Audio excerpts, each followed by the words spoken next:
যেভাবে লেখা আছে সেভাবেই পড়ছি। হ্যালো রাসেল ভাই, আমি মুশির বলছি কলকাতা থেকে। মাস 2 হলো ব্যাংকে চাকরি পেয়েছে। প্রথম পোস্টিং দিয়েছে মুর্শিদাবাদের চৌগাছায়। অফিস থেকে ফিরে রান্নার ব্যবস্থা করছিলাম, হঠাৎ মায়ের ফোন এলো। বাবার মাইল্ড অ্যাটাক করেছে। মাকে আশ্বস্ত করলাম এই বলে যে আমি যত তাড়াতাড়ি সম্ভব আসছি। ছুটতে ছুটতে স্টেশনে গিয়ে জানতে পারলাম এখানে এক্সপ্রেস ট্রেন খুব কমই দাঁড়ায়, তবে 11:30টায় একটা ট্রেন আছে, সেটিও 2 ঘন্টা লেট। আমি টিকিট কেটে কিছুটা নিশ্চিন্ত হলাম। মফস্বলের এই স্টেশনটি লোকজন এমনিতেই খুব কম থাকে, তার উপর ডিসেম্বরের কনকনে ঠান্ডায় একেবারে নির্জন হয়ে গেছে। মাঝে মাঝে লোকাল ট্রেনে কিছু লোক ওঠানামা করে, খালি একটা চায়ের স্টল খোলা আছে, ওখানে বারবার চা খাচ্ছে আর ট্রেনের জন্য অপেক্ষা করছে। পৌনে 12টা নাগাদ একটা মেয়ে দৌড়াতে দৌড়াতে স্টেশনে এলো। আমার সামনে এসে হাঁপাতে হাঁপাতে বলল, আচ্ছা 11:30টার ট্রেনটা কি চলে গেছে?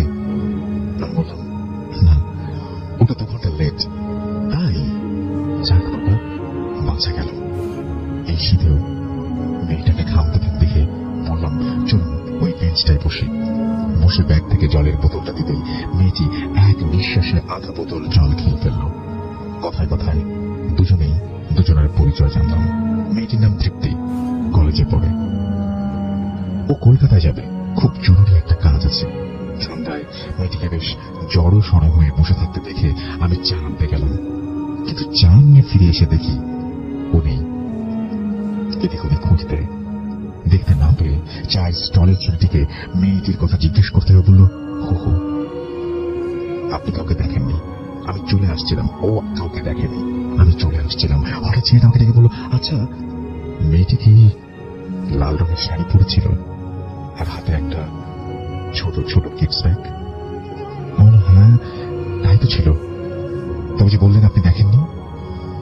ছেলেটি মৃদু হাসল। আসলে বছর 3 আগে মেয়েটি বাড়ি থেকে পালিয়ে এই স্টেশনে এসে অপেক্ষা করছিল ওর প্রেমিকের জন্য। ছেলেটি মৃদু হেসে বলল, কথা ছিল 11:30টার ট্রেন ধরে কলকাতায় গিয়ে বিয়ে করবে, সংসার করবে। কিন্তু ট্রেনটা এসে চলেও গেল, ছেলেটি আসেনি। মেয়েটি রাগে, দুঃখে, লজ্জায়, অভিমানে রাত 12টায় শেষ লোকাল ট্রেনটার নিচে চাপ দিয়ে আত্মহত্যা করে। তারপর থেকে এই স্টেশনে আপনার মতো অনেকেই এসে ওকে দেখেছে। মেয়েটি আজও ওর প্রেমিকের আসার অপেক্ষায়। হঠাৎ স্টেশনে ট্রেন ঢোকার শব্দে চমকে উঠে চোখ খুলতেই দেখলাম আমি একটা বেঞ্চের উপরে ঘুমিয়ে পড়েছিলাম। তাহলে এতক্ষণ যা দেখলাম তাকে সত্যি না স্বপ্ন? ঘটনাটি ভালো লাগলে পড়ে শোনাবেন। এটাই ছিল ঘটনা। কি মনে হয় আপনাদের? আমারও আপনার কাছে প্রশ্ন। অনেকে ঘুমিয়ে ঘুমিয়ে স্বপ্নের মধ্যে মেয়েটিকে দেখেছিলেন।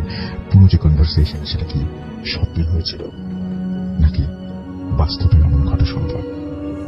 উত্তর জানিয়ে লিখুন আমাদেরকে www.facebook.com/radio.ফুর্তি অথবা www.facebook.com/bhutfm.russell এই দুটো অ্যাড্রেসের মধ্যে যে কোনো একটিতে।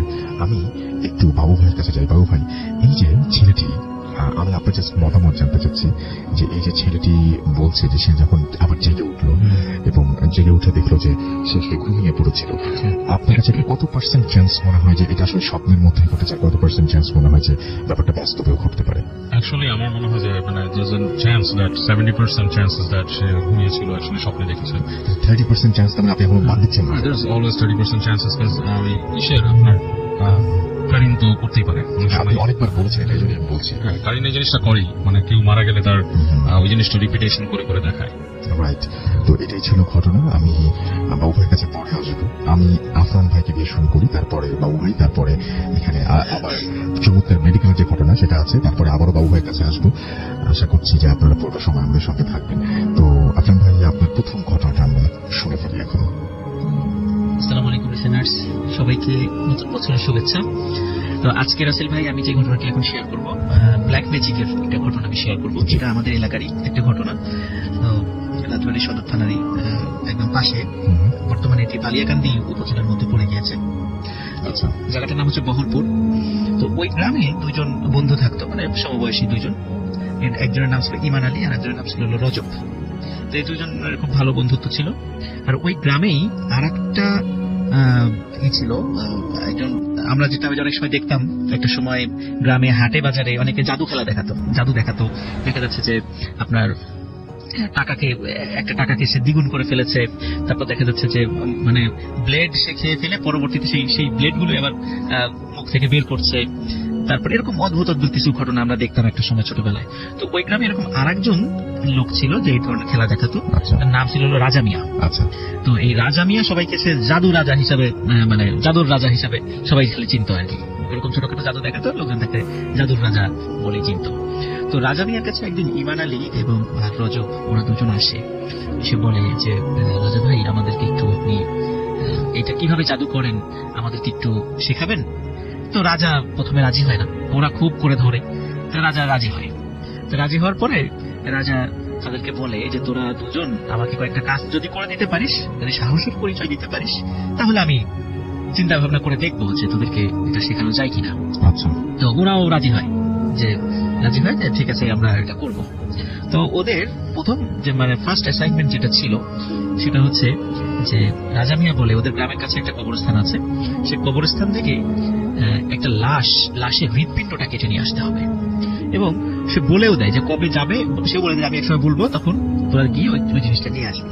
আচ্ছা, তো বেশ কিছুদিন পরে রাজা মিয়া ওদেরকে বলে যে কবরস্থানের উত্তর দিকে একটা নতুন কবর হয়েছে, তোরা পূর্ণিমার রাত্রে গিয়ে ওই কবরটা খুঁড়ে ওই লাশের হৃৎপিণ্ডটা নিয়ে আসবে।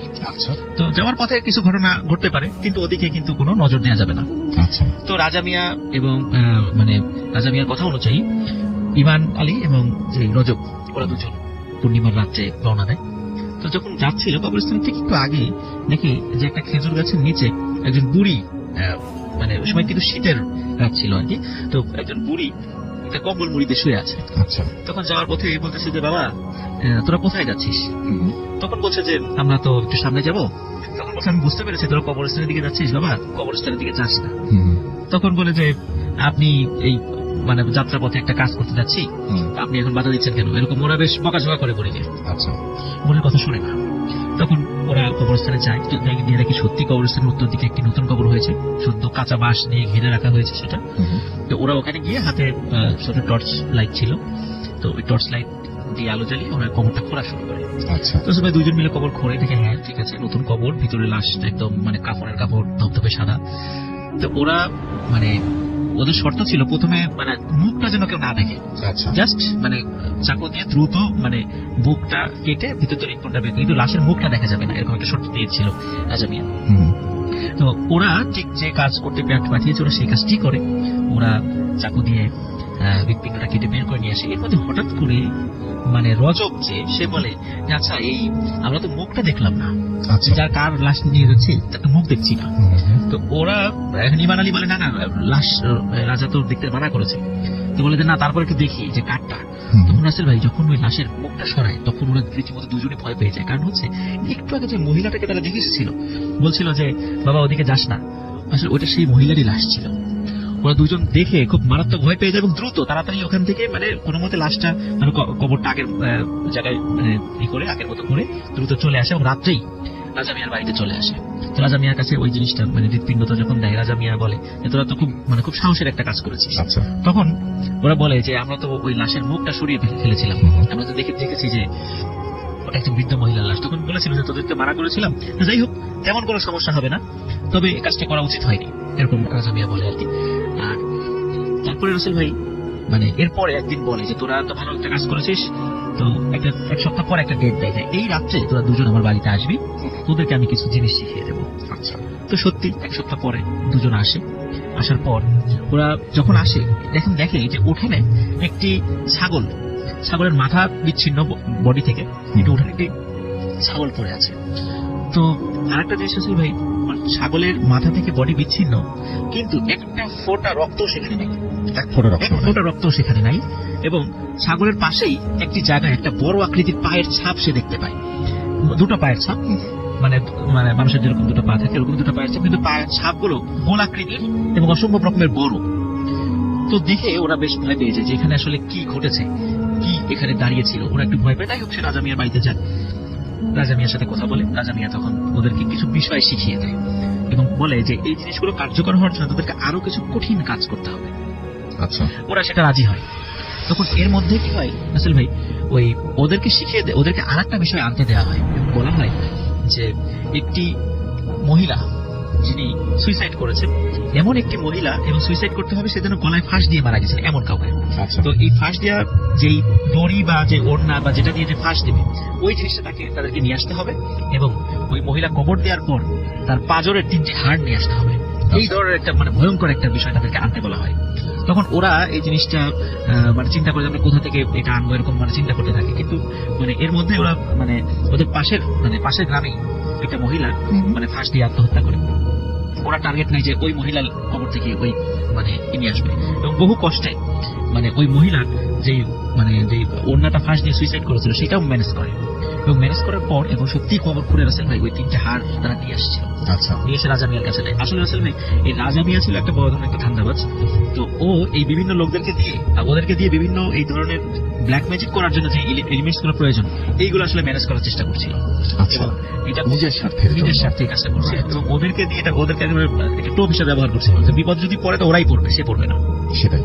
তো ওরা সত্যি ওই জিনিসগুলো এনে দেয় এবং এনে দেওয়ার পরে আর একটা বিষয় বলে থাকে যে পূর্ণিমার রাত্রে একটা বিশেষ মাঠে যেতে বলে। ওখানে বহরপুর গ্রামে একটা বিশাল একটা মাঠ আছে, বলে যে ওই মাঠে তোরা যাবি, যাওয়ার পরে দেখবি যে দুজন লোক, একজনের মাথায় কালো পাগড়ি আর একজনের মাথায় সাদা পাগড়ি, দুজন লোক মাঠের মধ্যে বসে কি যেন খাচ্ছে। তোরা দুজন চুপি চুপি গিয়ে ওর দুইজনই মাথার থেকে পাগড়িটা নিয়ে দৌড় দিয়ে চলে আসবি। তো ওরা ওই দিন ওই মাঠে যায় রাসেল ভাই। যাওয়ার পর দেখে সত্যি তো দুজন লোক মাঠের মধ্যে মনে হচ্ছে কি যেন খাচ্ছে, মাঠ থেকে কি যেন নিয়ে খাচ্ছে। ওরা চুপি চুপি পিছনে গিয়ে রজব এবং ইমান এরা দুজন গিয়েই ওই পাগড়িটা দিয়ে দৌড় দেয়। দৌড় দেওয়ার পর পিছন থেকে অনেক ডাকাডাকি, কিন্তু ওরা তো আগের থেকে শিখিয়ে দিয়েছে পিছন থেকে ডাকা যাবে না, এরকম বিষয় তাদেরকে বলে দেওয়া আছে। ওরা সত্যি পিছন দিকে তাকায় না। কিন্তু অনেকক্ষণ দৌড়ানোর পরে হঠাৎ ইমান আলী খেয়াল করে যে ওর সাথে রজব নেই। ও চিন্তা করে কি ব্যাপার, রজব কোথায় গেল? ও চিন্তা করে হয়তো বা দৌড় দিয়ে রজব আর একদিকে চলে গেছে, ও আর একদিকে চলে এসেছে। ওই চিন্তা করে সে ওই পাগড়িটা নিয়ে, ইমান আলী নিয়েছিল সাদা পাগড়ি, তো ওটা নিয়ে সে যখন রাজা মিয়ার বাড়িতে রাত্রে যায়, গিয়ে দেখে যে রজব তার আগেই ওখানে চলে এসেছে এবং সে সেন্সলেস হয়ে রাজা মিয়ার উঠানে পড়ে আছে। তো রাজা মিয়া তাকে বেশ মন্ত্রতন্ত্র বা ঝাড়ফুঁক করে তাদেরকে মানে সুস্থ করে। কিন্তু রাসেল ভাই এই রজব কিন্তু ওই পাগড়ি আনতে পারেনি, সে আসলে আনতে পারে, সে ব্যর্থ হয়েছে। আচ্ছা, কিন্তু ইমান আলী এনেছিল। ওই ঘটনার পরে রজব আস্তে আস্তে আস্তে শুকিয়ে যেতে থাকে। আচ্ছা, মানে এমন ভাবে সে মানে শুকিয়ে গিয়েছিল যে কোনো মানুষ দেখলে মানে তার তিলে চমকে যাবে, এমন ভয়ঙ্কর তার চেহারা এবং এত চিকন হয়ে গেছিল রজব আলী, এবং ওইভাবে সে মারা যায়। তো একদিন মানে ইমান এবং এর ভিতরে কি হয়েছিল, যেহেতু ইমানকে দিয়ে রাজা মিয়া অনেক কাজ করে ফেলেছে, এখন কিছু কিছু বিষয় ইমান আলীকে শিখিয়ে দিয়েছিল এবং ব্ল্যাক ম্যাজিক দুইজন একত্রে প্র্যাকটিস করতো এবং এদের আসলে এটাকে জ্ঞানই হারিয়ে ফেলেছিল, ভালো করছে না খারাপ করছে, এরকম মানে অনেক বাজে কাজগুলো তারা দুজন একসাথে করতো আর কি। এর মধ্যে রাসেল ভাই আমরা ইসের কাছ থেকে যেটা জানতে পেরেছিলাম ইমান আলীর কাছ থেকে, সেটা হচ্ছে এক রাত্রে ইমান এবং রজব দুজন একই সাথে ব্ল্যাক ম্যাজিক প্র্যাকটিস করছিল। তো ইমান মানে রাজা মিয়া আর কি। তো রাজা মিয়া ইমানকে বলে যে তুই একটু ঘরের ভিতরে যা, আমার একটু কাজ আছে। কিন্তু সে ঘরের ভিতরে গিয়ে বসে এবং রাজা মিয়া বাইরে অপেক্ষা করে এবং কি যেন তন্ত্রমন্ত্রগুলো পড়ছিল। হঠাৎ মানে ইমান আলী ফিল করলো মানে কি যেন ধূপ ধাপ করে দূর থেকে দৌড়ে দৌড়ে কিছু একটা আসছে, মানে মাটি কাঁপছে, মানে ভূমিকম্পের মতো। তখন সে ওই একটু কৌতূহল হয়ে ওইটা পাট করে বেড়া ছিল, তো পাট করে বেড়া একটু ফাঁকা করে দেখলো যে আসলে বাইরে কি ঘটছে। তখন দেখলো যে রাজা মিয়ার সামনে একটা ভয়ঙ্কর আকৃতির কালো একটা জন্তুর মতো বসে আছে এবং রাজা মিয়ার সাথে কথা বলছে এবং কথাগুলো ঠিক বোঝা যাচ্ছে না, কিন্তু মনে হচ্ছে যে মানে মানে খুবই মানে মোটা গলার একটা কণ্ঠ। তো এরকম কথা বলতে বলতে হঠাৎ রাজা মিয়ার মানে খুব করুণ স্বরে আর্তনাদ শোনা গেল। তো আর্তনাদ শোনার পরে সেও তখন ভয় থেকে বের হচ্ছে না ইমান আলী ঘর থেকে, এবং একটু পরে ইমান আলী মানে ফিল করলো যে ঠিক যেভাবে ধূপধাপ করে একটা জিনিস এসেছিল ওই জিনিসটা ওইভাবেই দৌড়ে চলে গেল। তখন ও যখন ঘর থেকে বাইরে বের করলো তখন কোথাও রাজা মিয়াকে খুঁজে পাওয়া যাচ্ছিল না। তো অনেক রাজা ভাই করে ডাকাডাকি করে, তারপরে গ্রামের লোকজনকে সেদিকে তোলে। পরে রাজা মিয়ার লাশ মানে একটু দূরেই 100 থেকে 200 মিটার দূরে তার লাশটা উদ্ধার করা হয়েছে ভাই। তার দেহ থেকে মাথাটা বিচ্ছিন্ন ছিল, আর তার শরীরে একটা ফোঁটা রক্তও ছিল না, মনে হচ্ছে যে কেউ যেন ও রক্তটা খেয়ে গেছে। এই ঘটনা ঘটার পর ভাই রজব মানে ইমান আলী অত্যন্ত ভয় পায় এবং ভয় পাওয়ার পর সে মানে সব সময় মানুষকে বলতো যে আমাকেও তো মেরে ফেলবে রে, আমাকেও মেরে ফেলবে, আমি যেন কখন মরে যাই। তখন তার মস্তিষ্ক বিকৃত হতে শুরু করে। তার বাড়িতে রেখে দেওয়া হয় যখন, তখন অদ্ভুত ব্যাপার আছে, ওকে যখন বাড়িতে রাখা হতো বাইরে থেকে দরজা টরজা লাগিয়ে দেওয়া হতো, কিন্তু সকালবেলা দেখতো সে ঘরে নাই, এবং তাকে সেন্সলেস অবস্থায় কবরস্থানের গেটে পাওয়া যেত প্রত্যেক দিন। আচ্ছা, সেটা কিভাবে যেত সে নিজেও বলতে পারে না। এভাবে তার সে আস্তে আস্তে পাগল হতে হতে পুরো দস্তুর একটা উন্মাদে পরিণত হয়, এবং রাজবাড়িতে বিভিন্ন সময় সে বিভিন্ন জায়গায় ঘুরে বেড়াতো, এবং কাউকে দেখলে সে বলতো আমাকে মেরে ফেলবে রে, আমাকে মেরে ফেলবে। তার কথাটা এরকমই ছিল সবসময়। এবং 2002 সাল পর্যন্ত আমরা ইমান আলীকে দেখেছি। এরপরে ইমান আলী যে কোথায় গেছে, আদৌ সে জীবিত আছে, মারা গেছে, বা কোথায় হারিয়ে গেছে, আজ 2002 সালের পরে আজ প্রায় 15 বছর 16 বছর ইমান আলীর আর কোনো হদিস নেই। হয়তো আছে বাংলাদেশের কোনো এক প্রান্তে, অথবা মরে গেছে, বা কোথায় আছে আমরা কেউ বলতে পারি না, তার ফ্যামিলির লোক কিছু বলতে পারে না। তো আজকে আসলে এই যে ব্ল্যাক ম্যাজিক, এর আগে আমরা ব্ল্যাক ম্যাজিক, আমি বাবু ভাই অনেকেই আমরা ব্ল্যাক ম্যাজিকের কারণে ঘটনা বলেছি, মানে কৌতূহল যে মানুষকে কত করুণ পরিণতির দিকে নিয়ে যেতে পারে, তারপর এই ঘটনাই তার প্রমাণ। Thank you so much. আমরা কয়েকটা জিনিস আপনি আজকে আসার জন্য আপনার কথা শেয়ার করবেন। আমরা কয়েকটা জিনিস আপনি বলতে চাই। সেটা হচ্ছে যে নতুন বছরে আমরা আরো একটা জিনিস করেছিলাম, সেটা হচ্ছে যে একটা ভার্চুয়াল ফটো এক্সিবিশন আমরা করেছিলাম, যেটা আমাদের ভূত ফিল্মের যে পেজটা রয়েছে www.facebook.com/bhutafilm.russell, সেখানে গেলে আপনারা পাবেন। এবং আমরা চেয়েছিলাম যে আপনার এলাকার যে হন্টেড প্লেস গুলো আছে, বা আপনার এলাকার যা কিছু আপনার কাছে ভুতুড়ে মনে হয় বা ভয়ঙ্কর মনে হয়, সেগুলো ছবি পাঠান। এবং আমাদের ভূত ফিল্ম যারা শোনেন, এবং তারা অসংখ্য ছবি পাঠিয়েছেন, এবং এই ছবিগুলো একটার পর একটা সেখানে দেখতে পাবেন আপনারা। এবং সেই ছবিগুলো সম্পর্কে আমি একটা কথা বলবো, সেটা হচ্ছে যে একটু বর্ণনা লিখবেন যে এই ছবিগুলো আসলে কি বিষয়ে, বা আমরা তো জাস্ট ছবিটা দেখছি, কিন্তু এখানে কি ঘটনা। এবং যদি মনে হয় যে ভালো কিছু, তাহলে আপনি এটা শেয়ার করতে পারবেন। আপনি লিখতে চান, তাহলে এই ছবি সহ আপনি ইমেলটাও করে দিতে পারেন আমাদের কাছে। আমাদের ইমেল অ্যাড্রেস হচ্ছে bhutafilm@radio40.fm। ভার্চুয়াল ফটো এক্সিবিশনে আপনারা পার্টিসিপেট করুন, এবং যাদের ছবি বা যাদের প্লেসের, যে সমস্ত প্লেসের ছবি দিবেন, সেই সমস্ত জায়গায় ঘটনা যদি আমাদের ভালো লাগে, definitely will try to go there, and আশা করবো যে আপনারা পার্টিসিপেট করবেন। আরেকটা জিনিস, সেটা হচ্ছে যে ভূত এফএমের যে পেজটা রয়েছে, সেই পেজে আপনারা কমেন্ট করছেন, সেই কমেন্টগুলো আমি একটু পড়তে চাই। আমি আজকে সেকেন্ড আওয়ারে আরো একটা ইমেইল পড়বো, সেটাও খুব ভয়ঙ্কর, এবং আমি আপনাকে জানিয়ে দিলাম সেটা আগে থেকে।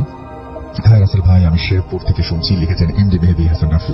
আরেকটা ব্যাপার, সেটা হচ্ছে যেহেতু ভূত ফিল্মের প্রথম শো এই বছরের, সুতরাং আমি চাই যে আপনাদের সাথে একটু কথা বলতে।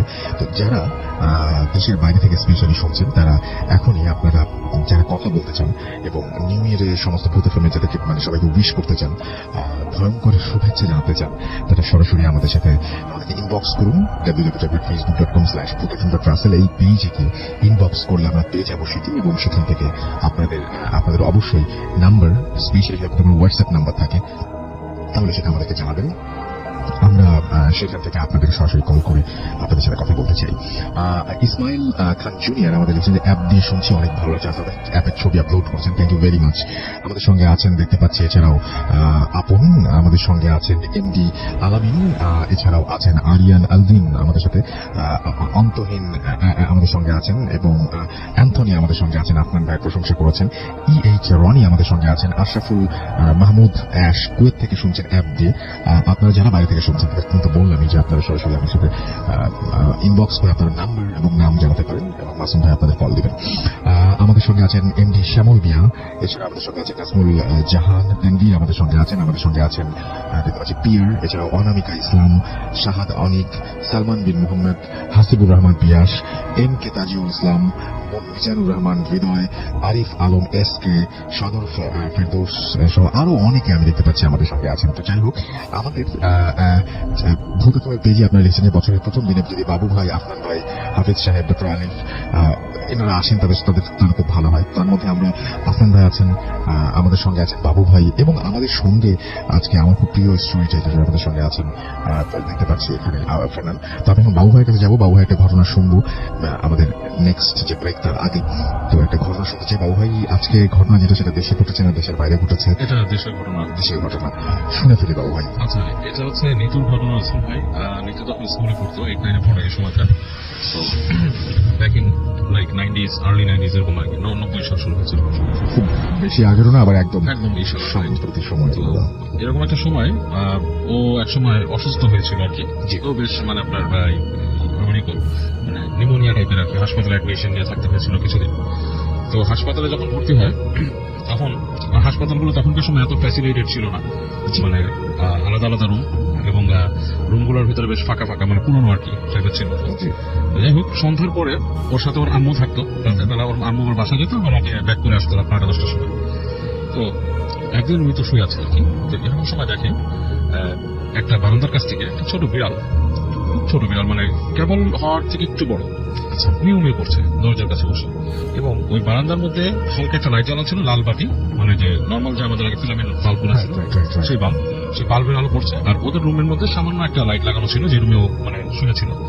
বেশ একটা কেমন জানি একটা মানে রহস্যজনক একটা বিড়ালটাকে লাগছিল দূর থেকে। এবং বিড়ালটা মোস্টলি হচ্ছে ব্ল্যাক, মাথার কাছে কালো, বডির বাকি অংশটা সাদা, এরকম মানে ছিট আছে কিছু। তো বিড়ালটা মিউ মিউ করছে, ওর দিকে একদৃষ্টে তাকিয়েছে। তো ও জিনিসটাকে দেখে খারাপ কিছু ভাবে না বা ভয় পায় না, বাট ওর কাছে বেশ রহস্যময় লাগতে থাকে। কিছুক্ষণ তাকিয়ে থাকার পরও হাত দিয়ে বিড়ালটাকে এভাবে ডাকি, হাত দিয়ে জাস্ট ডাকার পরপরই বিড়ালটা আস্তে করে উঠে আসে, এসে ওর খাটের কাছে নিচে দাঁড়িয়ে থাকে। তো ওখানে দাঁড়িয়ে থেকে বিড়ালটা মিউ মিউ করছে, তো ওর ইচ্ছা করছে যে খাট থেকে নিয়ে বিড়ালটাকে ধরার। তো অনেক কষ্টে সে বিড়ালটাকে নিচে যেয়ে তুলে নিয়ে আসে, এনে তার বিড়ালের পাশে রাখে। এবং দেখা যায় বিড়ালটা ঠিক তার কাছে বসে আছে এবং বেশ আদর নিচ্ছে আর কি, বিড়াল যেরকম করে আর কি। তো রাতের বেলা ওর মা যখন আসে, তখন বিড়ালটাকে দেখে তার মা খুব মানে আপনার রাগ করে যে তুমি অসুস্থ এই বিড়াল কোথা থেকে পাইছো। তো বলে যে আমি বিড়ালটাকে আমি বারান্দায় পেয়েছি, ও আসছে এখানে আমার কাছে দাঁড়াইছিল। তোর মা বলে না, বিড়াল তো রাখা যাবে না সাথে। আর ও আবার খুব একগুয়ে হয়ে যায়, মানে কান্নাকাটি, সে বিড়ালকে ছাড়বে না। তোমার মা এটা নিয়ে খুব করতে থাকে, দেখা অসুস্থ, ওকে পাড়াপাড়ি করলে সমস্যা হবে, তো বিড়ালটাকে ওর কাছ থেকে নিয়ে ওর মা বলে আচ্ছা কাছে থাক, এখানে থাক, তোমার সাথে রেখো। তো সে তারপর ছাড়বে না, তারপর ওর মা বিড়ালটাকে সাইড করে রাখে।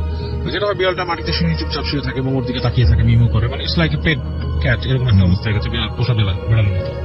ডাক্তার এসে বলে যে বিড়াল কোথেকে আসছে, ওর মা বলে যে বিড়াল তো এখানে পাইছে। যাই হোক, কোনোভাবে বিড়ালটাকে ওর কাছ থেকে সরানো যায়নি, আশেপাশে থাকছে। এবং যখন অসুস্থ হয়ে যায়, বিড়ালটাকে নিয়ে যেতে চায় বাসায়। তো ওরা কেউ নিবে না, ওর মাটা নিতে দিবে না, সে জোর করে বিড়ালটাকে বাসায় নিয়ে আসে। তো বিড়ালটাকে যখন নিয়ে যায়, বিড়ালটা ওর একেবারে মানে খেলার সাথীর মতো হয়ে যায়। এর মধ্যে কিছুদিনের মধ্যে বিড়ালটা একটু বড় হয়ে গেছে, এবং বিড়ালটা আপনার ওইখানে মানে আপনার রুমের মধ্যে চলাফেরা করে, ওর বিছানায় শুয়ে থাকে, জাস্ট লাইক পোষা বিড়ালের মতো। কিন্তু ওর বাবা মার খুব মানে রাগ ছিল বিড়ালটার প্রতি। এই যে 1 মাস থাকছে, তার সাথে মানায় নিতে পারেনি বিড়ালটার সাথে। ওর বাবা মা কি করে, ওই বিড়ালটাকে একদিন ওর বাবা প্ল্যান করে যে দূরে ফেলে দিয়ে আসা। এবং ওরা যথারীতি একজন মানে ওদের বাসার কাউকে আসলে বলে যে বিড়ালটাকে নিয়ে যেতে, এবং ওদের বাসার কেউ একজন বিড়ালটাকে নিয়ে চলে যেত। জিনিসটা ওকে জানানো হয় না। তো ও পরে যখন বিড়াল খুঁজে পায় না, বাপমাকে বলে যে আমার বিড়াল কই, এই কই, বিড়াল একটা নামও দিছিল। তো বলে যে না, ওর বিড়াল তো কোথায় চলে গেছে আমরা জানি না, এটা তো নিজের থেকে এরকম চলে গেছে। তো কথাটা শুনে ও খুব মন খারাপ করে। কিন্তু রাতের বেলা ওদের বাসায় ওর মা শুনতে পায় যে ওর রুম থেকে বিড়াল ডাকতেছে, একটা বিড়ালের ডাক, হ্যাঁ, লাইক বিড়াল যেভাবে ডাকতো ঠিক জাস্ট লাইক দ্যাট। তো ওর মা বলে বিড়াল কোথেকে ডাকতেছে, এবং দেখে যে মানে ওর মা কি করে বিড়ালকেও নিয়ে আসছে বা সামহাও এটা ব্যাক করছে। ওর মা আস্তে আস্তে রুমে যায়, যে দেখে যে রুম খালি, কোনো বিড়াল নেই, কিছু নেই, এবং ডাকটাও থেমে গেছে। তো ওর মা খুব এটা নিয়ে কনসার্ন আছে, বিড়াল ডাকে আবার গেলে থেমে যায়, উনি যখন আবার গেট লাগায় চলে আসে আবার বিড়াল ডাকে, এরকম একটা সিচুয়েশন। তো ওর মা খুব হয়ে যায়, সারা রাতি উনি এরকম মানে একটা প্রবলেম পড়ে এবং উনি উঠে ড্রয়িং রুমে বসে থাকে। এবং এরপরে যেটা হয়, ওর মা এই বিড়ালের ডাকটা তার একটা মানে ফোবিয়ার মতো হয়ে যায়, সবসময় উনি বিড়ালের ডাক শুনতে পান, মানে রাত হলেই সন্ধ্যার পর থেকে ওরকম বিড়ালের ডাক শুনতে পান। তো একদিন রাতের বেলা ওর আম্মা নাকি যায় ওর রুমে, ও যখন ঘুমাইছিল, মানে ওই ইনি তো ঘুমায় আছে, এবং ওই বিড়ালের ডাক শুনে ওর আম্মু আস্তে আস্তে, তখন মনে করেন 10টা-11টা বাজে রাত, এরকম সময় উনি রুমে যায়। তো রুমে যে উনি ওই গেটটা যখন দিয়ে করতে থাকে, এখন উনি শুনতেছে ওই রুমের মধ্যে একটা গড় গড় গড় গড় শব্দ হচ্ছে, বিড়াল যেরকম শব্দ করে অনেক সময়, হ্যাঁ, কিন্তু বিড়ালটা মনে হচ্ছে একটু রাগ টাইপের, মানে গড় গড় করতেছে। তো উনি গেটটা খুলে যে উনি দেখে খুবই আশ্চর্য একটা জিনিস, যে একটা প্রাণীর মতো কিছু একটা, ইটস নট লাইক মানে মানে কি বলে মানুষের মতো না, আবার বিড়ালের মতো না, কিন্তু মুখের কাছে মনে হচ্ছে কিচ্ছু নাই, একটা ইসের মতো দেওয়া, কাপড়ের মতো এরকম পরা, মানে একটা মানুষ যদি মাথা ঘুমটা দিয়ে রাখে কাইন্ড অফ লাইক দ্যাট, এবং সেটা ওই নিতু শুয়ে আছে, তার মাথার কাছে গড় গড় গড় গড় করছে, এবং শব্দটা একটা বিড়ালের মতো। উনি যখন রুমে ঢুকে, সেই জিনিসটা ওনার দিকে মুখ ফিরে থাকা এরকম, এন্ড অন্ধকারের মধ্যে মানে আধো অন্ধকারের মধ্যে উনি বেশ ভয় পেয়ে যায় জিনিসটা দেখে, যে এরকম কি, এবং ওনাকে দেখে মানে তপ করে সেটা চলে যায়, মানে লাইক মাটিতে পড়ে খাটের নিচে চলে গেছে। উনি চিৎকার করে ওঠে, মানে একটা সাউন্ড করে ওঠে, সাউন্ড করে লাইট জ্বালায়, ওর আব্বু আসে, এসে বলে যে কি হয়েছে। তো উনি বলে যে আমি এরকম প্রায় এখানে এরকম বিড়ালের ডাক শুনতাম এবং করতাম, তুমি তোকে ডাক দেয় যে তুমি কি কোনো বিড়ালের ডাক শুনছো না, সামথিং লাইক দ্যাট। উনি তো বলে যে আমি বিড়ালের ডাক শুনছি, মানে বিড়াল মনে হয় আসে এখানে, মানে আসে মানে বলে জানি না, ও এখান থেকে আসে, এসে আমার সাথে দেখে, আমার সাথে খেলা করে, এবং তারপর সে চলে যায়। তোমরা ওকে কি করছো, তোমরা ওকে ফেলে দিয়ে আসছো কোথাও। ওর মাকে জিজ্ঞেস করে। তো ওর মা বলে যে ওর এই ধরনের বিহেভিয়ার বেশ অ্যাবনর্মাল ছিল।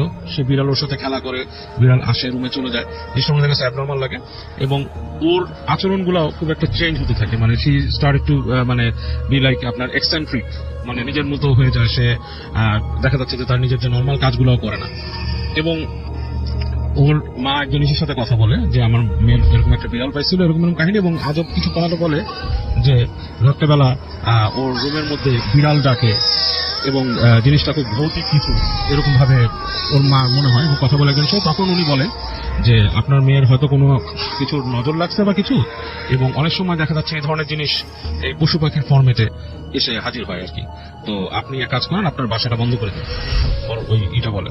তো এটা বলার পরে উনি এই হুজুরকে মানে বলেন যে আপনি যে প্রসিজার করার আপনি করে দেন। আচ্ছা, তো ওই হুজুর এসে একদিন দিনের বেলা ওদের বাসার রুমের চারপাশে এরকম কিছু এরকম দোয়া লিখে বাসাটাকে বন্ধ করে দেন।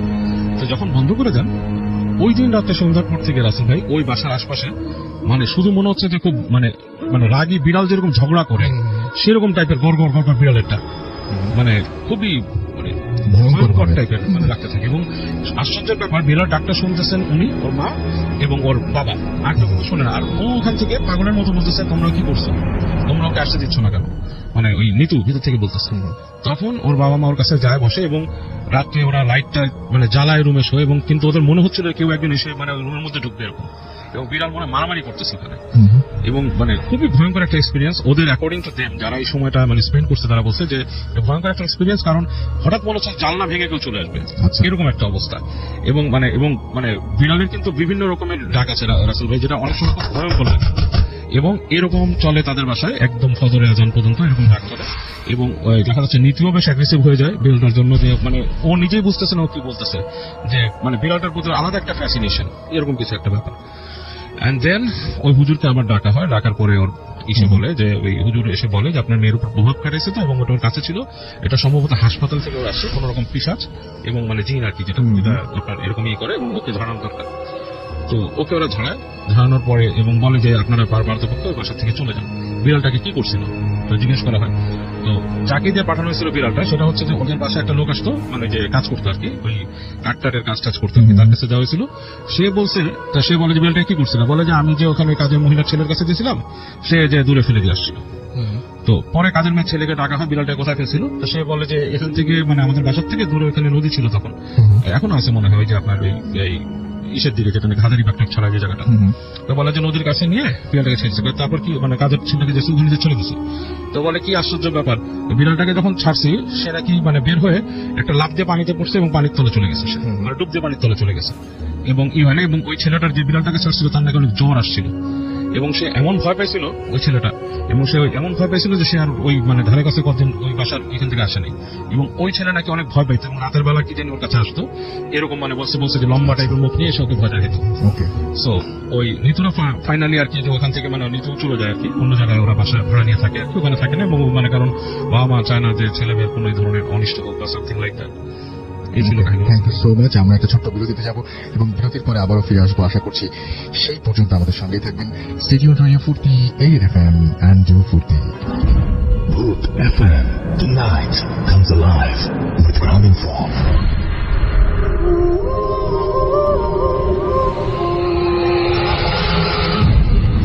Booth FM, tonight comes alive with Grounding Form.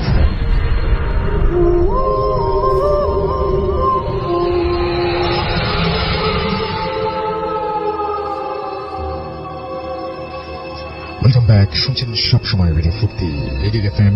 আমি রাস্তার আছি সাথে, and night comes live with গ্রামীণ ফোন। আমরা দেখতে পাচ্ছি যে অনেকে আমাদের সাথে রেডিও ফুর্তি যে পেজ আছে সেখানে অনেকেই লিখছেন যে আসলে আজকে একটু বেশি ভয় লাগছে। এমডি আবু হাসান, এমডি মোকাররম এটা লিখেছেন। আবু হাসিম আমাদের সঙ্গে আছেন, তার কাছেও ভালো লাগছে, তিনি তাই জানিয়েছেন। আমাদের সঙ্গে আছেন মোহাইমিনুর রহমান 21 সহ আরো অনেকে। এখানে দেখতে পাচ্ছি আমাদের সঙ্গে আছেন এই মুহূর্তে তামিমুল পাশা, আমাদের সঙ্গে আছেন দেখতে পাচ্ছি AKL লস্কর, এছাড়া আমাদের সঙ্গে আছেন দেখতে পাচ্ছি শাকিল আছেন, দেখতে পাচ্ছি এদিকে অ্যাপ দিয়ে শুনছেন, অ্যাপের ছবি আপলোড করেছেন। আমাদের সঙ্গে আছেন দেখতে পাচ্ছি সাদমান মুন্সি, এবং আমাদের সঙ্গে আছেন দেখতে পাচ্ছি গোলাম কিবরিয়া, এছাড়াও নজরুল ইসলাম প্রান্ত, আমাদের সঙ্গে আছেন শিশির, আমাদের সঙ্গে আছেন বাপ্পি আহমেদ, আমাদের সঙ্গে আছেন আরো অনেকে। আমি এখন এই মুহূর্তে যেটা করবো সেটা হচ্ছে সরাসরি চলে যাব আজকে এখন এই মুহূর্তে আপনার ভাইয়ের কাছে না, এখন চলে যাবো আমরা হচ্ছে ফার্নান্দের কাছে। এবং ফার্নান্দের যে ঘটনাটা আপনারা সবাই মেডিকেল ঘটনা অনেক পছন্দ করেন, তো এই ঘটনাটি মেডিকেল নিয়েই। চলুন আমরা এই ঘটনাটি শুনে আসি সরাসরি আমরা ফার্নান্দের কাছ থেকে। সবাইকে নতুন বছরের অনেক শুভেচ্ছা। আমি ফার্নান্দ পুরান ঢাকা থেকে এসেছি। আর আজকে যে ঘটনাটা শেয়ার করবো, ঘটনাটা আমাকে শেয়ার করেছেন জিকো ভাই, ওনার বড় ভাইয়ের একটা ঘটনা। তো ওনার বড় ভাই একজন MBBS ডক্টর, এবং ওনার একটা জীবনের একটা পর্যায়ে উনি যেটা করেন যে ওনার যে দেশের যে বাড়ি, গ্রামের বাড়ি যেখানে, সেখানে একটা হাসপাতালে বেশ কিছু সময় ধরে উনি চিকিৎসা পেশায় নিয়োজিত ছিলেন। মানে ওখানে বেশ 6 মাসের মতো সে ওখানে বসতেন ওই হাসপাতালে। তো ওই সময়টাতে একটা ঘটনা তার সাথে ঘটে, এবং এই ঘটনাটাই আজকে আমি শেয়ার করবো। তো উনি ওনার যে কাজটা মেইনলি ছিল যে সব পেশেন্টদের দেখার পরে যে কোনো ধরনের যদি বেওয়ারিশ লাশ আসতো, সেই লাশগুলোকে পোস্টমর্টম করে। আচ্ছা, তো এই ঘটনাটা যে সময়টাতে ঘটে ঠিক তার প্রায় মাসখানেক ধরে এরকম বেওয়ারিশ আসে নেই। আচ্ছা, অফ ছিল আসাটা। তো হঠাৎ এক শীতের রাতে, মানে অনেক ঠান্ডা পড়েছিল সেই রাতে, যেটা হয় যে খুব একটা পেশেন্টও ছিল না ওই হাসপাতালে, যেহেতু গ্রামের একটা হাসপাতাল। তারা খুব তাড়াতাড়ি মানে উনি ওখান থেকে চলে আসবে, বাসায় ফিরে যাবে। তো উনি 6টা কি 7টা এরকম একটা সময় মানে বের হতে যাবে, ঠিক তখনই একটা লাশ আসে, মানে অ্যাক্সিডেন্টে নিহত একটা লাশ হাসপাতালে আসে, এবং ওই লাশটার কোনো পরিচয় পাওয়া যায়নি। অনেকক্ষণ ধরেই তারা চেষ্টা করে আশেপাশের এলাকার লোকজন যে লাশটা আসলে কোথেকে এসেছে, মানে হাইওয়ে রোডের উপরে লাশটাকে পাওয়া যায়, তার পরিচয় পাওয়া যায়নি। তো যেটা হয় যে তাকে তৎক্ষণাৎ লাশটার পোস্টমর্টম করার নির্দেশ আসে। আচ্ছা, তো উনি যেটা করেন, যেহেতু উনি এই কাজটা অনেক আগে থেকে করে আসছেন, তো কাজটা ওনার জন্য খুব একটা কঠিন কিছু না, রেগুলার করে থাকেন।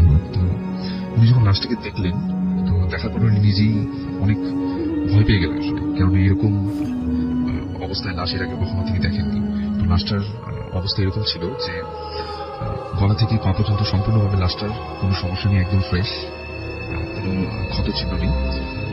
যেটা হয়েছিল যে মাথার যে সাইডটা, ওখান থেকে 80% মতো থেতলে গিয়েছিল। খুবই ভয়ানক একটা অবস্থা, যে কেউ লাশটাকে দেখলেই মানে ভয় পেয়ে যাবে এরকম একটা অবস্থা।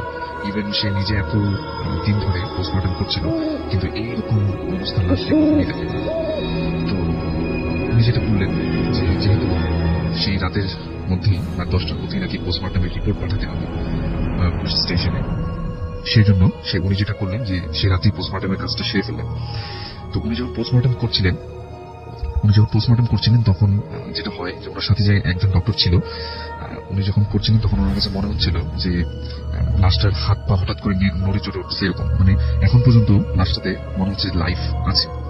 তো উনি তখন মনে হচ্ছে লাইফ আছে, হ্যাঁ, হাত পা নড়তেছে, এরকম হঠাৎ করে ওনার কাছে বারবার মনে হচ্ছিল। এবং উনি তার সাথে যে ডক্টর ছিলেন তাকেও জিজ্ঞেস করছিলেন যে তুমি কি এরকম কিছু দেখেছো? সেও বলবো যে হ্যাঁ, আমার কাছে মনে হচ্ছিল যে হঠাৎ করে হাত পা নড়ে উঠছে লাশটার।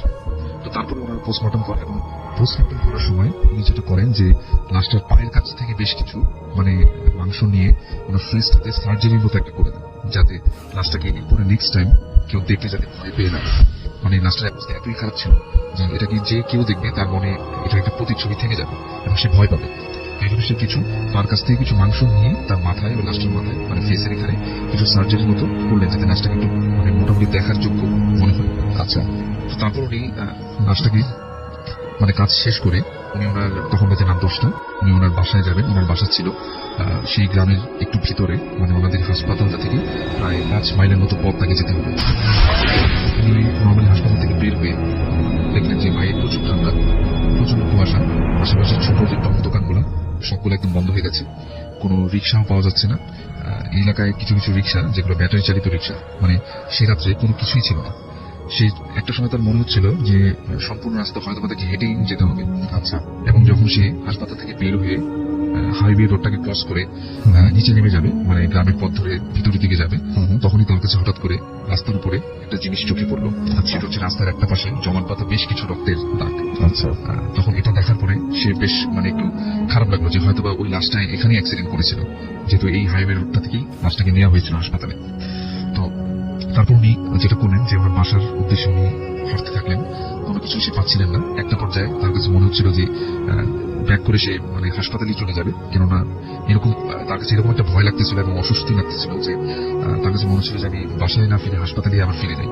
সে চিন্তা করে যে আমি বাসায় ফোন করে তাকে হাসপাতালে আবার চলে যাই। আমার একটা সময় চিন্তা করে যে না, আমি বাসায় চলে যাই, যেহেতু লাশটা হাসপাতালে রয়েছে। তার কাছে খুব মানে অস্বস্তি ফিল করতেছিল, সে তার কাছে ভালো লাগতেছিল না যে সে কি করবে আসলে। তো একটা পর্যায়ে এরকম করতে করতে সেই গ্রামের রাস্তা ধরে যখন সে হাঁটছিল, হঠাৎ করে দেখলো যে দূর থেকে একটা রিক্সা তার সামনেই এসে দাঁড়ালো, এবং রিক্সাটা ছিল ব্যাটারি চালিত রিক্সাগুলোর মতো একটা রিক্সা, এবং ওটাতে একটা রিক্সালা বসা ছিল। রিক্সালা ওনাকে বললেন যে আপনি কোথায় যাবেন, আপনাকে আপনার গন্তব্যস্থলে আমি পৌঁছে দেব। তুমি একটু চিন্তা করলেন যে না ঠিক আছে, যেহেতু রিক্সাটা পেয়ে গেছি এখন বাসার উদ্দেশ্যে যাওয়া যাবে। এবং রিক্সালার বর্ণনাটা আমি এভাবে দিব যে রিক্সালাটা বসা ছিল, ওনার সম্পূর্ণ শরীর চাদরে ঢাকা ছিল, মুখে একদম জাস্ট চোখটা দেখা যাচ্ছিল, বাকি সবকিছুই মানে শীতের জন্য সে শীতের কাপড় চোপড় পরেছিল, এরকম একটা অবস্থা। আচ্ছা, তুমি বলো যে আমাকে এই জায়গায় নিয়ে যেতে হবে, বাজার বা এই বাজার এখানে নামিয়ে দিতে হবে। তো রিক্সাটা তাকে একদম খুব সুন্দর মতো তার বাসার সামনে যে বাজারটা সেখানে তাকে নামিয়ে দেয়।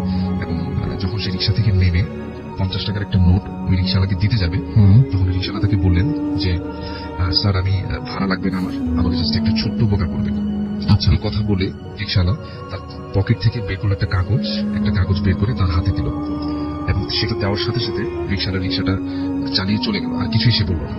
এবং সে নিজেও হাতে একটা হাতে কাগজ এবং একটা হাতে ওই 50 টাকার নোটটা নিয়ে সে নিজেও চিন্তা করতে থাকলো যেটা আসলে কি হলো, মানে এটা আসলে কি দিল আমাকে আসলে, এবং আচ্ছাই বা সে নিল না কেন।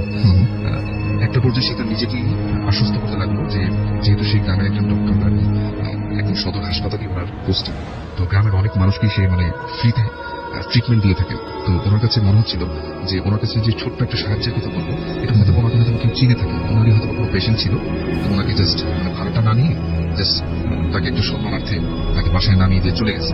আচ্ছা, বা কোনো মেডিসিন বা কিছু একটা পরে তার কাছে হয়তো নিতে আসবে সে, মানে কোনো দরিদ্র মানুষ পরে কোনো দাবি করবে এরকম কিছু একটা। তো সে জাস্ট রীতিমতো তার বাসার কাছে এসে মানে সে বাসায় ঢুকে গেল, এবং সবকিছু নর্মালি ছিল। বাসায় আসার পরে তার ওই লাশটার কথাও সে আস্তে আস্তে ভুলে যাচ্ছিল, এবং যখন সে রাত্রে ঘুমাতে যাবে তখন তার হঠাৎ করে ওই ছোট্ট কাগজটার কথা মনে পড়লো যে আমাকে তো একটা কাগজ দিয়েছিল, ওটাতে আসলে কি লেখা সেটা তো দেখা হয়নি। তো সে যেটা করলো, বিছানায় ঘুমানোর সময় সে কাগজটা হাতে নিয়ে দেখলো, এবং কাগজটা যখন সে খোলার সাথে সাথে সে বেশ অবাক হয়ে গেল। সে দেখলো যে ওটা নর্মাল কোনো কাগজ ছিল না, ওটা ছিল তার হাসপাতালের যে প্রেসক্রিপশন, যেটাতে তার হাসপাতালের নাম লেখা এবং তার নিজের নামও লেখা আছে ওই প্রেসক্রিপশনটাতে। এবং ওই প্রেসক্রিপশনটাই তাকে ওই রিক্সাটা দিয়েছে, এবং প্রেসক্রিপশনের মাঝখানে লেখা ছিল যে আমাকে আর কষ্ট দিবেন না, আমাকে কাল সকালের মধ্যেই কবর দেওয়ার ব্যবস্থা করেন। জাস্ট এই কথাটুকু লেখা ছিল। আচ্ছা, তখন তখন এই কথাটা পড়ে মানে সে মানে একদম যেটা বলবো যে একদম ঠান্ডা হয়ে গেল, যে এটা কি লেখা আসলে, এবং এটা আসলে কে, মানে ওই লোকটা কে ছিল আসলে, তাকেই বা কেন কাগজটা দিতে আসলো। ওই রিক্সাওয়ালাটা তো তার একদমই অপরিচিত, এর আগে কখনোই সে তার সাথে কথা বলেনি, এবং আসলে কে ছিল সে সেই রাতে একদম প্রচন্ড ভয় পাচ্ছিল, এবং বারবার তার কাছে মনে হচ্ছিল যে লাশটা সে পোস্টমর্টম করে আসছে ওই লাশটাই নাকি রিক্সাওয়ালাটা। বেশ মানে ভয় পাচ্ছিল, এবং সে যেটা হয় যে সারা সে ঘুমাতে পারেনি, এবং ভোরের দিকে সে হাসপাতালের দিকে রওনা হয়, এবং হাসপাতালে যে যারা কর্তব্যরত লোক ছিল তাদের সবাইকে মানে জিজ্ঞেস করার চেষ্টা করে যে গত রাতে যে লাশটা এসেছিল, লাশটা আসলে কোথায় তোমরা পেয়েছিলে। তো অনেকক্ষণ পরে যেটা হয় যে একটা নিউজ পাওয়া যায়, সেটা হচ্ছে যে ওই লাশটা আসলে হাইওয়ে রোডটাতেই একজন রিক্সাওয়ালার লাশ ছিল, এবং তাকে কোনো একটা ট্রাক তার মাথার উপর দিয়ে চলে যায়, এবং সে ওখানেই মারা যায়। তারপরে লাশটাকে হাসপাতালে নিয়ে আসা হয়, এবং যেটা হয় যে ওই হাসপাতালের একটা নিয়ম ছিল যে মানে যদি এরকম কোনো লাশ রিসিভ করতে কেউ না আসে, সেক্ষেত্রে যেটা করতেন যারা যে হাসপাতালে যে বর্ণনা ছিল এগুলোকে কোনো একটা কাজে ইউজ করা হতো। সব জায়গায় এরকম একটা নিয়ম থাকে, তো ওনাদের হাসপাতালে এরকম একটা নিয়ম ছিল। এবং উনি যেটা করলেন যে সকালের দিকে প্রায় একদম দুপুর পর্যন্ত চেষ্টা করলেন যে লাশটার ভালো মতো খোঁজ খবর নেওয়ার, কিন্তু কোনো লোকই মানে ওই লাশটাকে নিতে আসলো না। তো উনি তখন যেটা চিন্তা করলেন, যেহেতু তার কাছে একজন রাত্রে এরকম একটা রিকোয়েস্ট করেছিল যে আমাকে ছোট্ট একটা উপকার করবেন, এবং সে যেটা চিন্তা করলো যে লাশটাকে আর সেই মর্গে না রেখে লাশটাকে একদম বেবারিশ হিসেবে দাফনের ব্যবস্থা সে করে দিল। লাশটা জানাজাও পড়ানো হলো এবং লাশটাকে দাফনের ব্যবস্থা করে দেওয়া হলো। ওকে, থ্যাংক ইউ সো মাচ। আপনাকে অনেক ধন্যবাদ। আফনান বলছি, আবার আফনান, দুজনের নাম খুব কাছাকাছি। আচ্ছা, আমরা একটা ছোট্ট বিরতিতে যাবো এবং বিরতির পরে আমরা আবার ফিরে আসবো। সেই পর্যন্ত আশা করছি আমাদের সঙ্গে থাকবেন। স্টে টিউনড টু রেডিও ফুর্তি, এডিট এফএম এন্ড ফুর্তি। Booth FM. Tonight comes alive with Graminphone.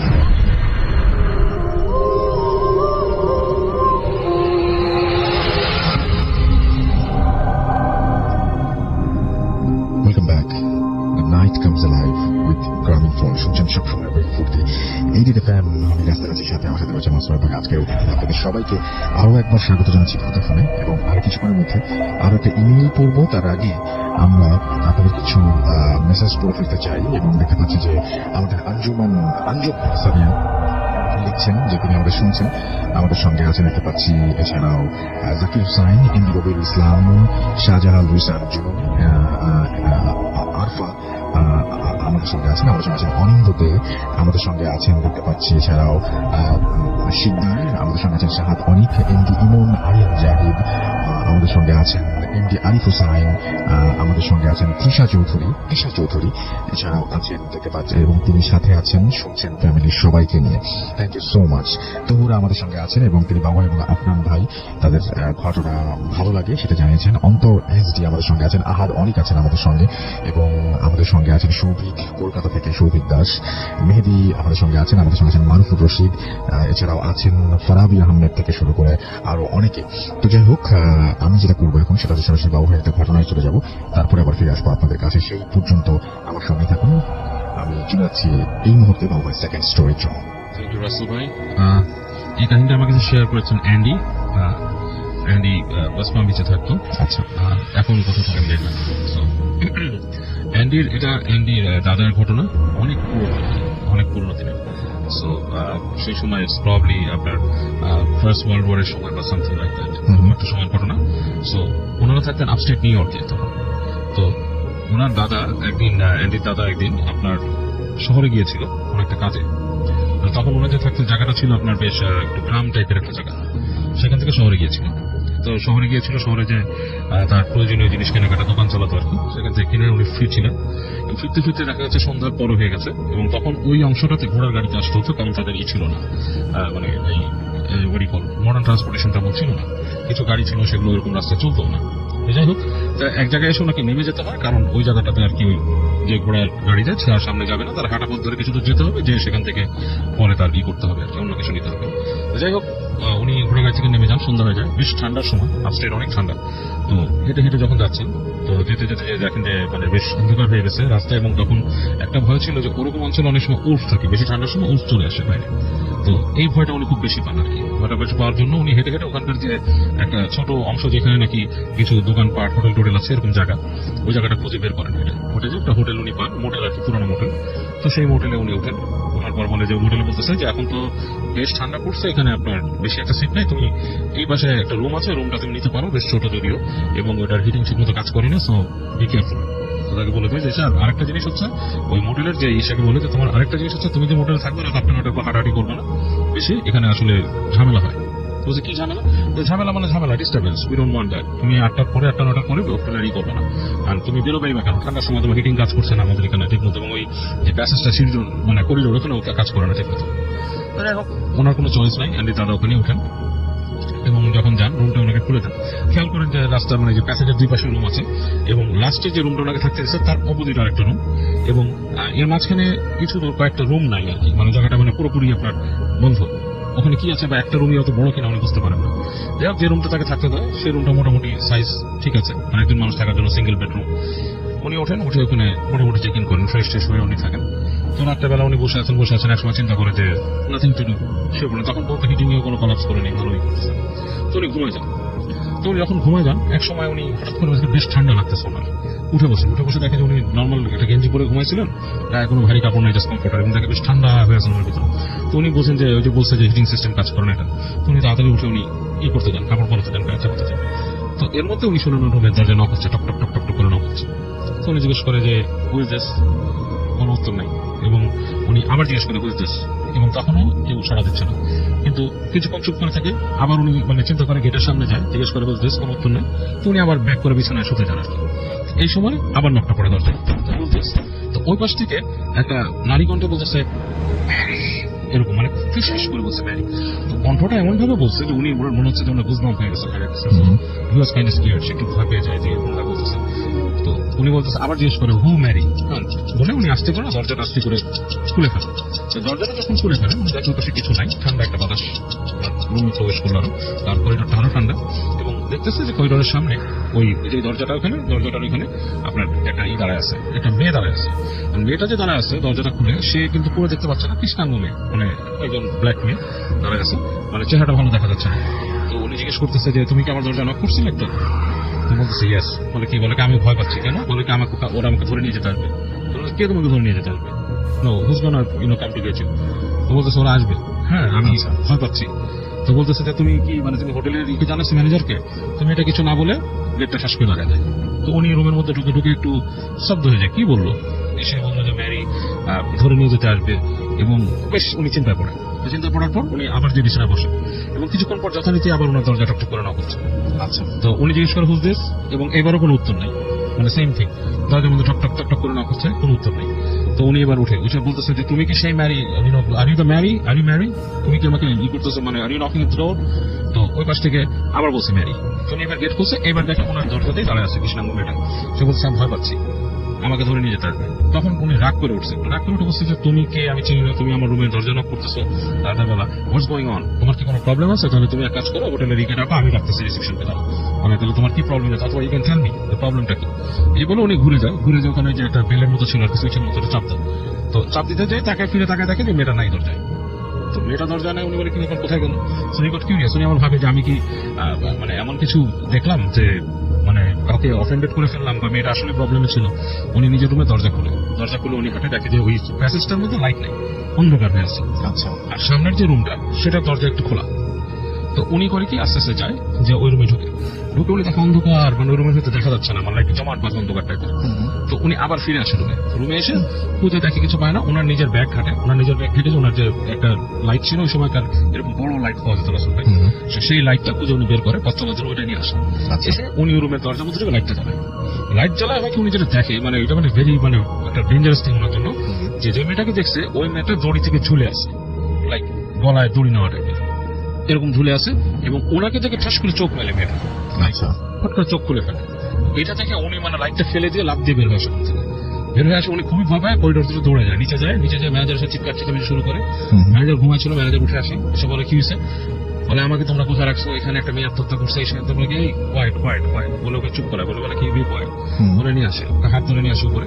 এসে করিডোর দেখে ঠিকই লাইট জ্বলতেছে, এবং ওই যে রুমটা বন্ধ, আচ্ছা, এবং ওনার যে বাতিটা পড়ে আছে সেটা দরজার সামনে পড়ে, ওনার লাইটটা পড়ে, এটা বন্ধ, ওই রুম বন্ধ। বলতেছে এই রুমে কেউ থাকে না, তুমি কেন বেরিয়েছো? বলে কি আমার এখানে নক করছে। বলে কি তোমার রুমে যে নক করছো তুমি কেন বেরোলে?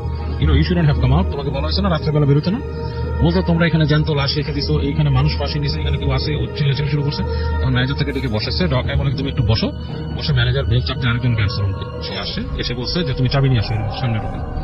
সো ওই লোক চাবি নিয়ে আসছে, আসার পর ওনাকে নিয়ে গেছে যে ওই রুমটা খুলে দেখে যে রুমটার মধ্যে কিছুই নাই, লাইট মারে, রুমটা পুরো অন্ধকার, আসবাবপত্র আছে, সব কিছুই নেই। বলছে যে ইজ ইট পসিবল যে কাউকে মেরে চুলায় রাখলে তুমি যতটুকু টাইমে আসছো লাশটাকে সরাই নাও? বলে না। তখন বলতেছে যে এখানে একটা অকারেন্স ঘটছিল অনেকদিন আগে, এবং সেই অকারেন্সটা প্রায় মানুষ এরকম কিছু একটা দেখে। ম্যারি নামে একটা মেয়ে এখানে বাসা থেকে পলায় আসছিল, এবং সে এখানে থাকে, এবং রাতের বেলা সে গলায় দড়ি দেয়। আচ্ছা, হ্যাঁ, সে ফাঁসি নিয়ে মারা যায়, এবং অনেকেই এখানে এটা দেখে, এবং এর জন্য তোমাকে বলা হয়েছে রাত্রেবেলা এখানে বেরোতে না। এবং অনেক জায়গায় হোটেলে সেট আপ করা থাকে এরকম জিনিস, আমাদের এখানে সেট আপ কিছুই নেই। এবং দ্যাট ওয়াজ ওল্ড ডেজ, মানে ওই সময় কিন্তু এরকম সেট আপ ওইভাবে হতো না, এখন যেমন বাণিজ্যিক ভাবে এগুলো হয়ে গেছে। তো বলে যে তোমাকে এর জন্য মানা করেছিল বেরোতে না। উনি বলে আমি রুমে থাকবো না, আমি তোমাদের লবিতে বসে থাকবো, আমি তাও রুমে থাকবো। তো যাক, ওনাকে রুমে নিয়ে আসা, লবিতে উনি রাত কাটায়, সকালবেলা উনি বের হয়ে চলে আসে। এটা ওনার একটা এক্সপিরিয়েন্স ছিল। But related to this, by saying this Rasul ভাই বলতে চাই, এই যে কারিনের ব্যাপারটা আমি এখন, হ্যাঁ, this is all linked up. মানুষ কিন্তু সে ম্যারিকে বা কাউকে দেখে না, যেটা হয় যে ও যে মারা গেছে ওর সাথে যে কারিন যে আছে সে ওখানেই রয়ে গেছে, এবং সে কিন্তু মানুষকে বারবার দেখা দিচ্ছে, রিকল করাচ্ছে জিনিসটা। এবং কারিনের মূল পারপাসটাই হচ্ছে বারবার দেখানো যে দিস মানে এই আত্মাটা এক্সিস্ট করে, এই আত্মাটা এখানে এসে দেখাচ্ছে, এটাই তার পারপাস এবং সে ভয় দেখায় মানুষকে। আচ্ছা, এরকম একটা ছোট ইনসিডেন্স আমি বলতে চাই রাসেল ভাই, যদি একটু সময় দেন। দ্যাট মিনস উইথ আমি তখন ফার্নানকে নিয়ে সিলেট গিয়েছিলাম কয়েক বছর আগে, ফার্নান কয়েক বছর আগে, 2015 ফার্নানকে নিয়ে গেছিলাম। তো তখন আমরা ওখানে যেটা হোটেলে উঠি রাসেল ভাই, হোটেলটার নামটা আমি কিছু বলবো না, পুরাতন হোটেল, অনেক পুরানো হোটেল, এবং মানে বেশ মোটামুটি ওখানে ভালো মানুষের উঠতে বোঝা যায়। আচ্ছা, এবং উঠে নিয়ে আমাদেরকে ওই হোটেল একটা রুম দেয়, যথারীতি ওরকম ভেতরে উপর উঠায়নি একটা জায়গায় রুম দেয়।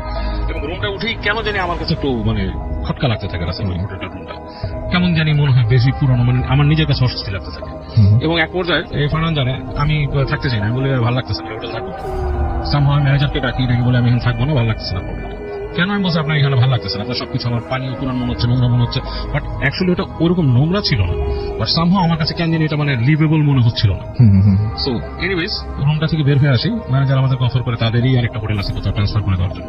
তো ওখান থেকে বেরিয়ে আসি, ফার্নানকে নিয়ে চলে যাই। সে যখন চলে যায় পরে ফার্নান আমাকে বলতেছে, এটা কিন্তু আমরা ফার্নানের ডিসকাশন, কখনো এগুলো প্রকাশ করলে মানুষের কাছে অনেক অনেক কথা বলবো, অনেকে বিশ্বাস করবে না। হ্যাঁ, তো ফার্নান আমাকে বলতেছে, ভাই আমি একটু আগে একটা জিনিস দেখছি, আপনার কি মনে হয় এটা? আমি বলছি, কি দেখছিস? বলে যে রুমে আমাদেরকে দিছিল, ওই রুমের মধ্যে আমি দেখছি মনে হলো যে বিছনার কাছে একটা মেয়ে বসে আছে, মেয়েটা নর্মাল একটা মেয়ে, চুলা। আপনি কি দেখছেন? আমি জানছি বেটা, এই রুমে তো আমি আর তুই গেছি, এখানে আমার একটা মেয়ে থেকে বসে থাকে, এরকম তো কিছু দেখিনি। ও ভাই আমি মনে হয় দেখছি। আমি আচ্ছা কি ওই আই ডোন্ট নো, কি আই ডোন্ট নো ওদের কোনো রুম সার্ভিস বা কেউ ঢুকছিল এখানে, আই ডোন্ট নো। এনিওয়েজ পরবর্তীতে আমরা ওই হোটেল বা রুম সম্বন্ধে বিজড়িত এই ধরনের কিছু কাহিনী শুনতে পাই, এবং শোনার পর কিন্তু গুজবাম্প হয় আমাদের আসলে, ওকে, যে এরকম একজন কেউ মারা গেছিল ওখানে, এরকম কিছু একটা কাহিনী শুনে আমাদের কাছে গুজবাম্প হয়েছে।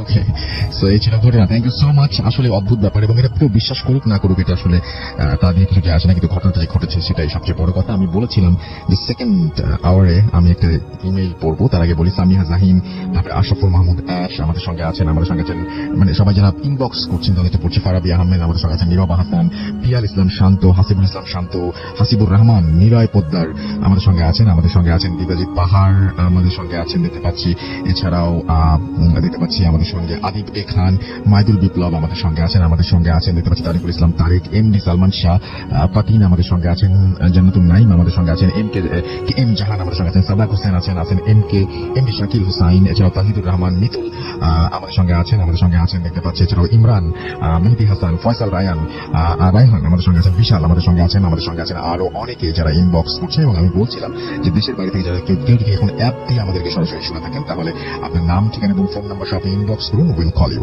আর আমাদের সঙ্গে আছেন আরো অনেকেই, সেই প্রসঙ্গে পরে আসছে। এখন চলে যাবো একটা ঘটনায়, যে ঘটনাটি এই মুহূর্তে আমি আপনাদের সাথে শেয়ার করতে চাই।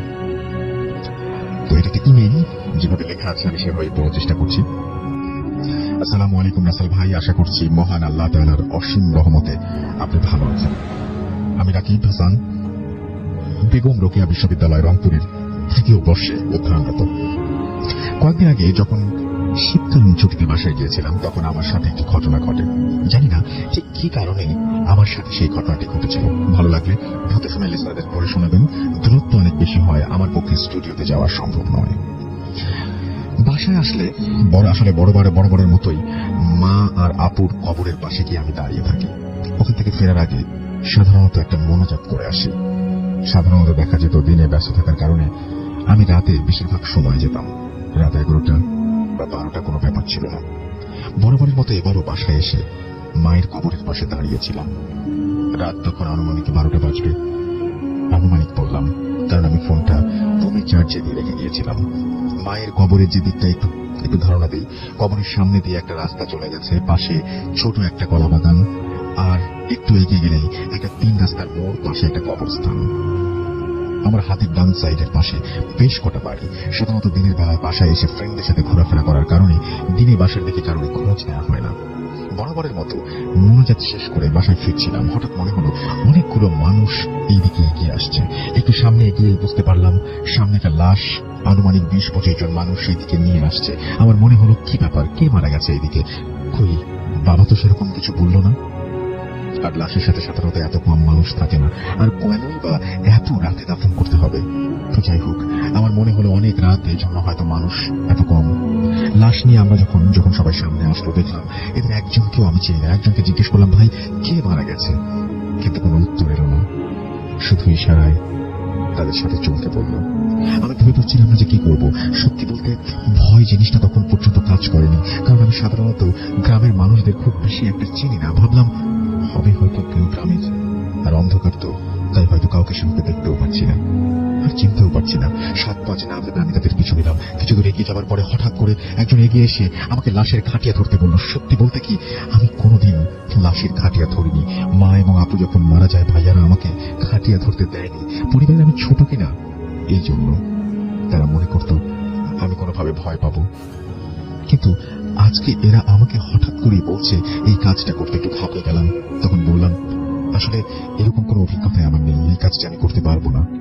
লোকটা এমন চোখ করে আমার দিকে তাকালো, আমি অনেক অনেক ভয় পেয়ে গিয়েছিলাম। কারোর চোখ যে এমন হতে পারে আমার জানা ছিল না। তো বাধ্য হয়ে যখন খাটিয়া ঘাড়ে নিলাম, সত্যি এত ভারী জিনিস আমি কখনো বহন করিনি বলে আমার মনে পড়ে না আমি এত ভারী কোনো জিনিস কখনো বহন করেছি। একটা মানুষ, তার ওজন আর কত হতে পারে? স্বাভাবিক হলে 70 কেজি, সেখানে 4 জন মিলে ধরাছে 70 ভাগ, বুঝেন ওইটা কত কমে যাওয়ার কথা। কিন্তু আমার কাছে মনে হলো ওজন আনুমানিক 3 মণ তো হবেই। খুব কষ্ট হচ্ছিল। তো আমি ভাবলাম সামনের কবরস্থানটিতে হয়তো নিয়ে যাব, কিন্তু কি, সামনের কবরস্থানে না গিয়ে আরো সামনে তারা এগোতে থাকলো। ধীরে ধীরে লোকালয় ছেড়ে একটা ফাঁকা জায়গায় নিয়ে আসা হলো আমাদের। এই জায়গাটা আমি চিনি। ভাবতে লাগলাম, কি ব্যাপার, এদিকে তো কোনো কবরস্থান নেই, তাহলে ফাঁকা এই জায়গায় কোথায় কবরস্থ করলো এই লাশটাকে? খাটিয়া থেকে যখন লাশটা নামানো হলো, তখন জানাজার জন্য প্রস্তুত হলো সবাই। ভাবেন, রাত প্রায় আনুমানিক 1টা বাজতে চলেছে। এখানে বলে রাখা ভালো যে এতগুলো মানুষ ছিল যে আমরা একটা লাশ আশ্চর্যজনক হলেও কারো কাছে একটা লাইট ছিল না। এবং সব থেকে আমার কাছে অবাক লেগেছে এই বিষয়টা, যাদের আবছা আলোয় এত দূর পর্যন্ত আমরা আসলাম। জানাজা শেষে যখন লাশটাকে কবরস্থ করতে হবে, তার একটু আগে আমি একটু সাইডে গিয়ে জুতার হুক লাগাচ্ছিলাম। এরপর যখন সেটি লাগিয়ে লাশের কাছে আসলাম, সব থেকে অবাক করার মতো বিষয় ঘটে তখনই। আমি দেখলাম একটা মানুষও নেই, সামনে খাটিয়া, লাশ পড়ে আছে। ব্যাপারটা আমার কাছে খুব অবাক লাগলো। নিমেষে এতগুলো মানুষ কিভাবে গায়েব হতে পারে? বুঝতে পারলাম খুব বাজে কিছু একটা ঘটতে চলেছে আমার সঙ্গে। আমি ভাবলাম আমাকে এবার এখান থেকে কেটে পড়তে হবে। কিন্তু কৌতূহল বশত লাশটাকে দেখতে ইচ্ছে করলো। এটা আমাদের গ্রামের কার লাশ? তাই এগিয়ে গিয়ে যখন কাপড়ের মুখটা খুলে লাশটাকে দেখলাম, লাশের চোখ চেহারাটা দেখা দেখে আমি আটকে উঠলাম, কারণ লাশের চোখ দুটো ছিল খোলা। কি ভয়ানক দৃষ্টি, খুব ঠান্ডা কিন্তু ভয়ানক সেই দৃষ্টি। রক্ত আমার হিম হয়ে আসার উপক্রম, ওখান থেকে ফিরবো ঠিক তখনই আমার নাম ধরে সেই লাশটা ডেকে উঠল। আমি বুঝতে পারছিলাম না আসলে আমার সাথে এসব কি হচ্ছে। দৌড় দিতে ধরবো, দেখি সামনে একটা খাটিয়া, তার সামনে আরেকটা লাশ। এই খাটিয়া আবার কোত্থেকে আসলো? হঠাৎ করে দ্বিতীয় খাটিয়া থেকে কাফনে মরা লাশটা সামনের দিকে এগোতে রাখলো, আমার দিকে এগিয়ে আসছে। একবার ভাবেন, আমি আর সহ্য করতে পারিনি।